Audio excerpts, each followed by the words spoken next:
Okay, this is part 3. And by the way, part 2 was with the 10 themes, it was themes 1 and 2, origins and historical development. That's 1 and 2 apparently. This is the starting of this is theme 3, aspects of the divine. As mentioned above, a central component of religion is what may be termed the divine, or a reality greater than the human.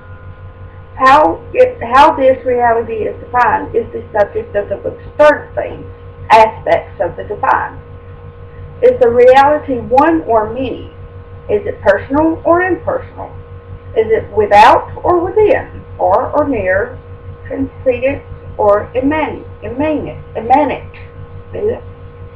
Each religious tradition approaches such questions differently, yet from a broader perspective, their answers have many points of similarity. Excuse me for a second.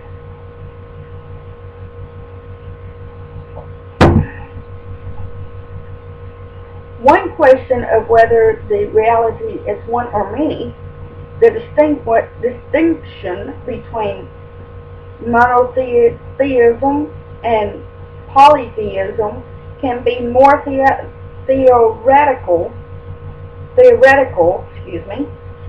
than actual.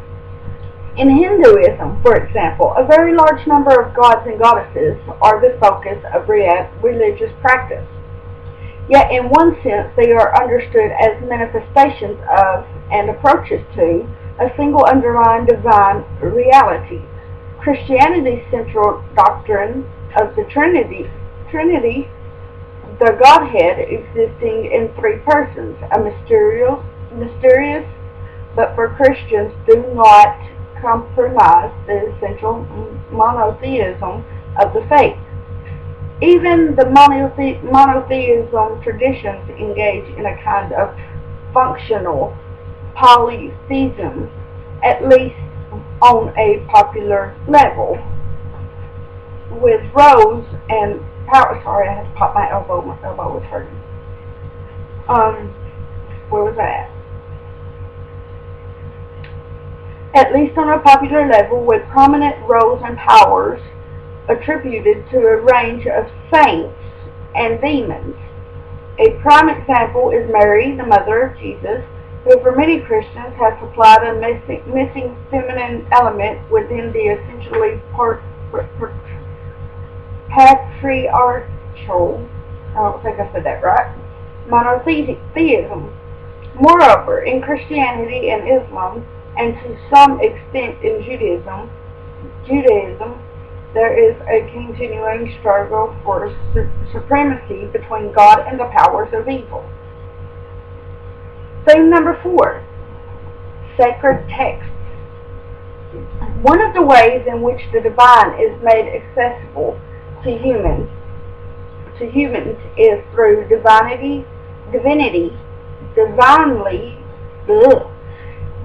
divinely inspired scriptures and other writings. Every literate faith community has produced collections of texts composed, assembled, and edited within a relatively brief span or over centuries. They are used in worship and religious education and articulate the central ideals, and sometimes also narrate the history of the tradition. In many religions, sacred texts are considered to be revealed, that is, of divine inspiration or authorship. While shaped by an evolving tradition, sacred literature contributes to the subsequent stages of development through its use in ritual and study. A religion's sculptures are the repository of its essential principles and the touchstone for its formulations of doctrine. In some traditions, the body or canon of sacred literature is closed, and the texts that comprise the canon are relatively ancient. This is notably true of Judaism, Christianity, and Islam. The publishing Christian Bibles and the Quran for each fixed at a relatively early stage of their religion's history. Although Christian denominations disagree over the canonical status of a few books termed apocrypha. I don't think I said that right.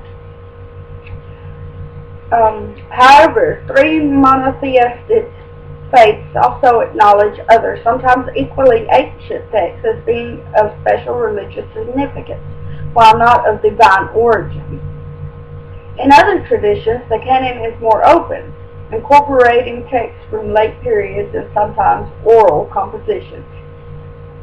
In all religions, a tradition of commentary and interpretation developed around the central body of holy writings, and some of these ancillary texts themselves acquired a venerable and even canonical, I don't think I said it right yet again, status. Okay, I will go to theme number 5 in the next video.